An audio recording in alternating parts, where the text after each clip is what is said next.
Well, howdy folks, thanks for tuning back in. Hope you enjoyed my last video on how the U.S. did and did not finance World War II. I actually received a job offer from the Pentagon based on my analysis. But I feel as if you need me more than the Army does, so I'm going to stay right here. You're welcome. Speaking of helping folks, I got another letter, this time from Longview. It says here, Dear Cowboy Economist, I am an illegal immigrant and am very worried about whether or not Social Security will be there for me when I retire. Somebody told me it's running out of money. Signed, Laying Low in Longview. Well, first off, I need to warn you that as an illegal immigrant, you're not entitled to collect Social Security. You need to stop relying on Fox News and the President for your information. But second, that's a good question. Even us legals hear a lot of talk about that, and many folks are worried. Can Social Security go bankrupt? Well, the quick answer is no. It's impossible for Social Security to go bankrupt. And let me say that again. It's impossible for Social Security to go bankrupt. The concept doesn't even make any sense because the viability of Social Security has nothing to do with money. It has to do with resources. Let me offer you an example that might serve to highlight the relevant issues. Let's say there's some kind of biological or nuclear or even extraterrestrial disaster, and the only survivors were me, my wife, and 8 of my farmhands. First off, my wife's going to be awfully popular.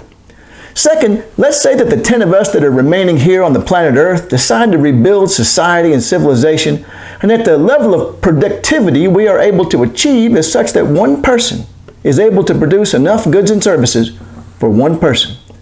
It means each and every day, each one of us has to put in a full day's work just to allow each of us to survive another 24 hours. Well, how many of us can retire? Well, none of us, of course. No one can stop working because our level of productivity does not allow it. It doesn't matter how old you are, how young you are, or in the case of my wife, how busy your social calendar would be. No one can stop working. Well, wait a minute. What if one day I'm out scrounging for supplies and I come across a Brinks armored car that had been unloading cash when the disaster hit? Back door wide open. Suddenly I have millions of dollars. Yay, I can retire now. Of course not. Because the ability of the working to support themselves plus some number of the non-working individuals, the young, the disabled, and so on, has nothing to do with money and everything to do with resources and productivity.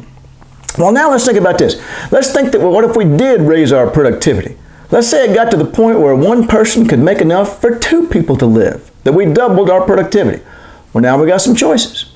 Everybody can enjoy twice as much, or half of us could retire while the other half kept on working, giving us half of what they made, or something in between. Now, generally speaking, societies choose the in-between.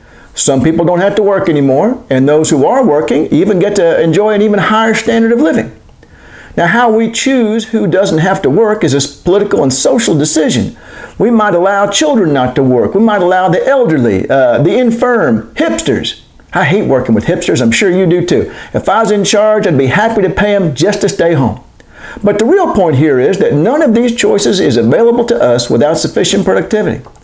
And none of it depends on money, which, as I explained in videos 2 and 3, is created by a simple keystroke. That's why the whole concept of Social Security going bankrupt is irrelevant. If we have the resources, no money, we can make the money. But if we've got the money and no resources, well, then we all end up like Meghan Markle, royally screwed. Let's consider another issue that does have something to do with money. How do we stop the workers from consuming everything they produced? How do we make sure they share something with the non-working? Well, in our simple 10-person economy, that was easy. Hey, Chris, save one of them fish you just caught for Pat. But what about in a country of millions? Well, the way we do it is we use the taxation of the working people so they can't buy everything, and then we immediately give that money as a Social Security check to the retirees so they can buy whatever the workers don't. And that's how we accomplish this goal in a country of millions. And notice that's how we actually fund Social Security. They don't hold on to your money that you paid in 20 years ago. There would be no point in doing that. No, the goal is to make sure that the workers share with the non-workers. And of course, the ultimate goal is to make sure your parents don't have to move in with you at some point. So what we do is we take money from the workers, give it to the non-workers today. Incidentally, you may not realize this, but many people depend heavily on Social Security. Prior to 1935, half of all the elderly lived in poverty. In 2013, that same number was 9%. Now, I'm sure it could be even lower than that, but it's a damn sure lower than 50%. And in 2006, 1 in 5 elderly married couples received at least 90% of their income just from Social Security. That same number for single elderly folks was 41%. And I'll bet many of them were single due to the death of a spouse. And unless they were married to a real jerk, they're already sad about it without adding poor on top of that. So here's my point. This is a critical issue. Social Security prevents a major source of poverty within a group of people who are unlikely to be able to find gainful employment anymore. And cutting Social Security funding because we don't have enough money is not only illogical, it's evil. It is a myth being perpetuated by people who are either ignorant or just plain mean. There is a financing issue, however. We do face the possibility that the current tax rate may not be sufficient to generate the revenue that we promised the retirees they would get in their Social Security checks. And it's not that we don't have the resources. That's not the problem. It's the way we set up the funding in the first place. It might leave us short. Now, of course, as you know from the earlier videos, we could solve being short with a keystroke since money is not a scarce resource for the economy as a whole, and especially for the government, but it does beg the question of why has this situation evolved? And digging into that question points out some important other factors that are actually key problems in the economy. First off, folks only pay Social Security tax on their first $132,900 of income.